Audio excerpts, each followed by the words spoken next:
You're listening to Your Magical Midlife. This podcast is for women who are seekers, dreamers, and unconventional thinkers. If you're a Gen X woman who's always walked your own path, but now feel like you've lost your way, listen up. I'm Kate Higgins, your host. I'm a licensed clinical social worker and coach, and I'm here to guide you back to yourself and to help you reconnect with your joy, your passion, and your purpose. Midlife knocked me sideways. I was not prepared for all the challenges that piled up one by one. Everything in my life felt like it was imploding, including my health and my sense of self. By the time I hit 50, I was completely lost. But here's the good part. I'm finding my way, and so can you. I'll be dropping episodes every Thursday on everything from ambivalent aging, to body changes, to relationship shifts, to career challenges, financial fears, crazy family dynamics, and spiritual awakenings. Some weeks I'll be musing, some weeks I'll be ranting, and sometimes I'll have amazing guests who will share their expertise with you. Midlife brings a lot of change and a lot of challenges, but there's also so much magic to be uncovered. Let's dive in.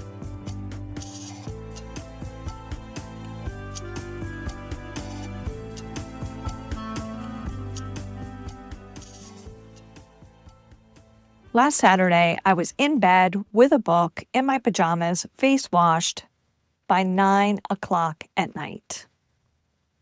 9 o'clock at night. I remember it seemed not that long ago when 9 o'clock on a Saturday was the time to start getting ready to go out, not the time to be almost ready to go to sleep. It feels like that was yesterday. That 9 o'clock was when I started to get myself together, get in the shower, start putting my makeup on, start strapping myself into my ridiculous outfit. I didn't even leave the house to go anywhere before 10:30 at night. And now 10:30 on a Friday or a Saturday, I am done. I am not thinking about who's going to be there, what I'm going to wear, what they'll be wearing, who's going to be cute, who's going to be flirty, who I'm going to talk to, who I'm going to avoid. None of those things. I am not thinking about any of those things on a Saturday night these days. And I feel like it happened really fast. And it did. Until I left New York City, which was not that long ago, 6 years this July, I was going out every weekend at least once, well into my mid to late 40s, while I was working my corporate job and all those things. And I feel like maybe that had to do with struggling to let go of the concept of myself as young.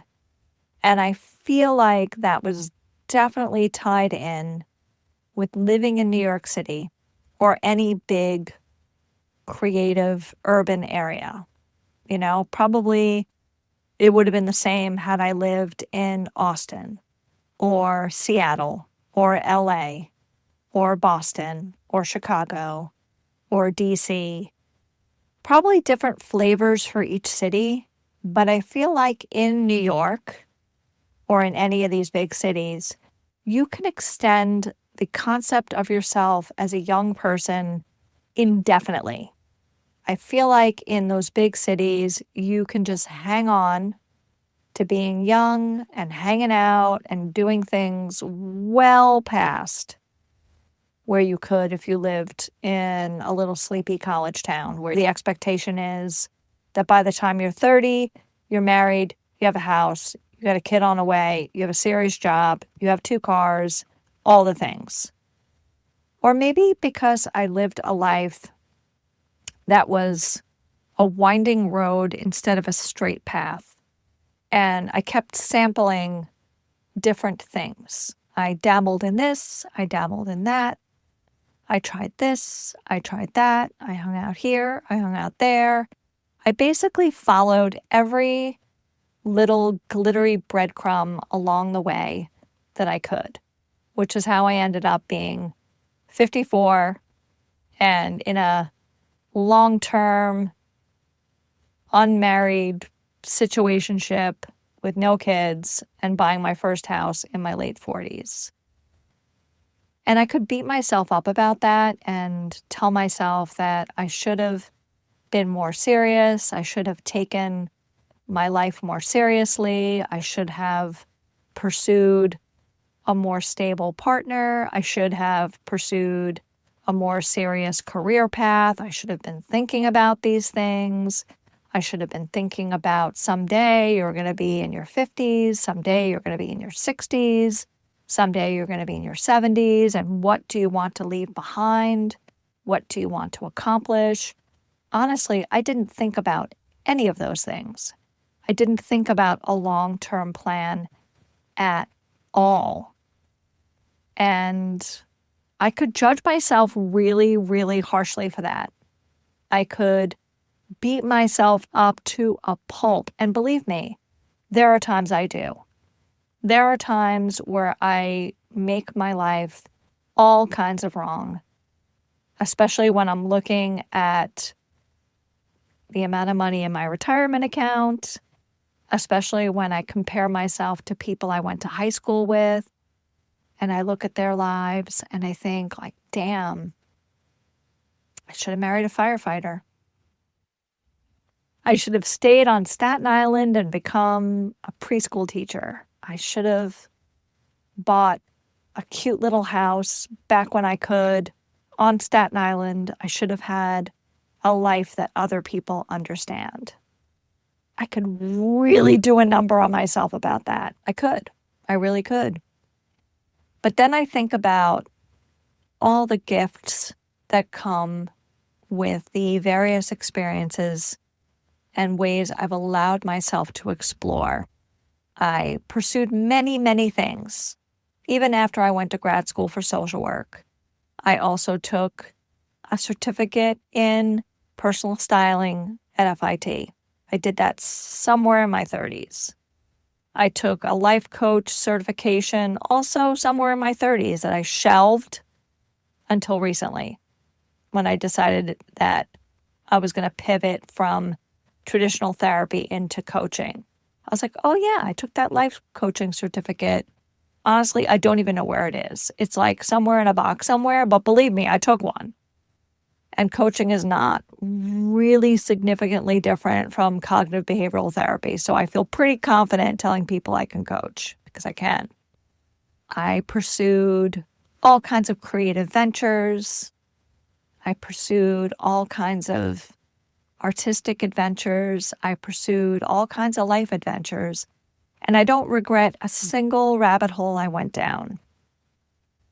But I also know I had a really, really hard time leaving behind that girlhood and that maiden self.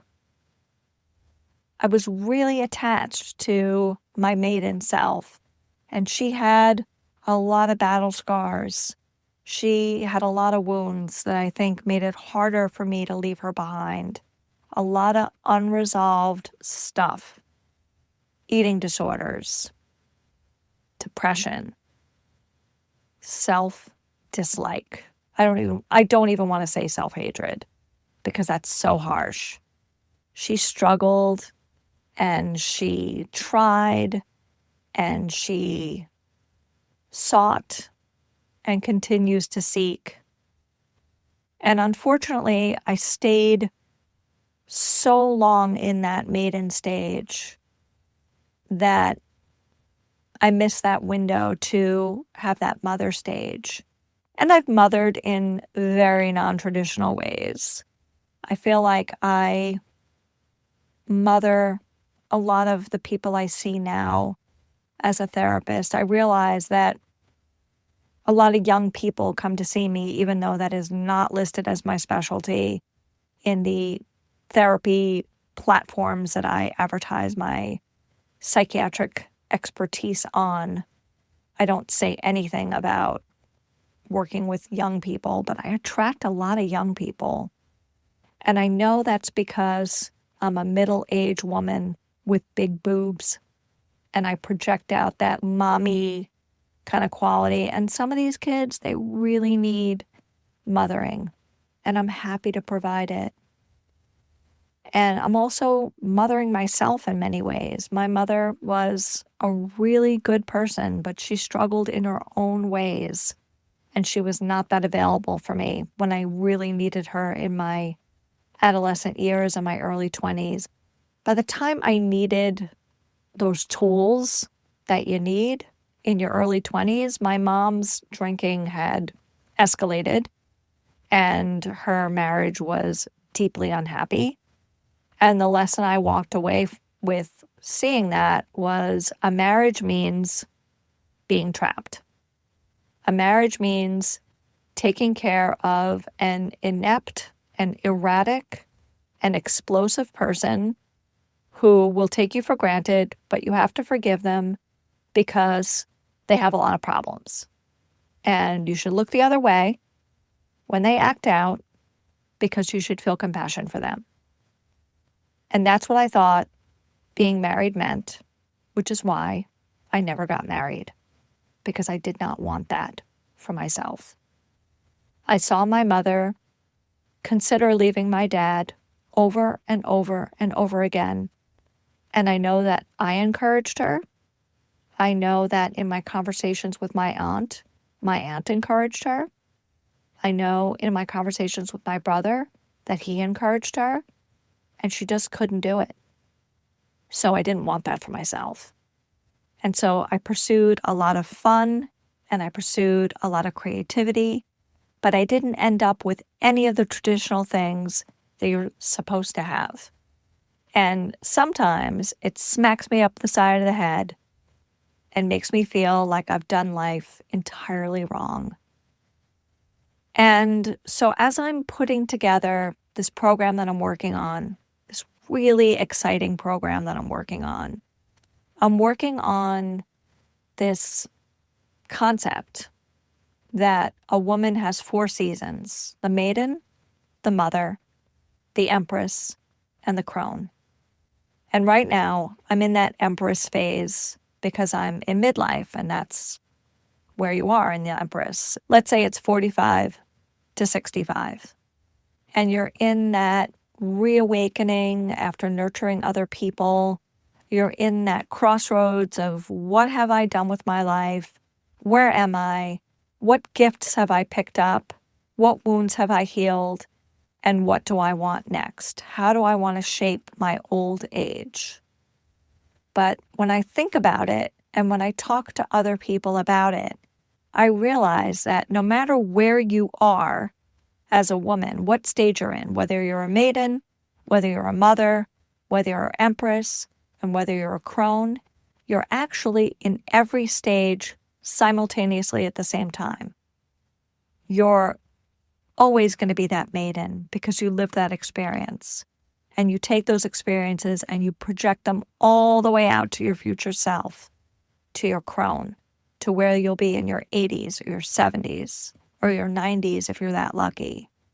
And when you get to that crone stage, you carry all the seeds of the experience with you.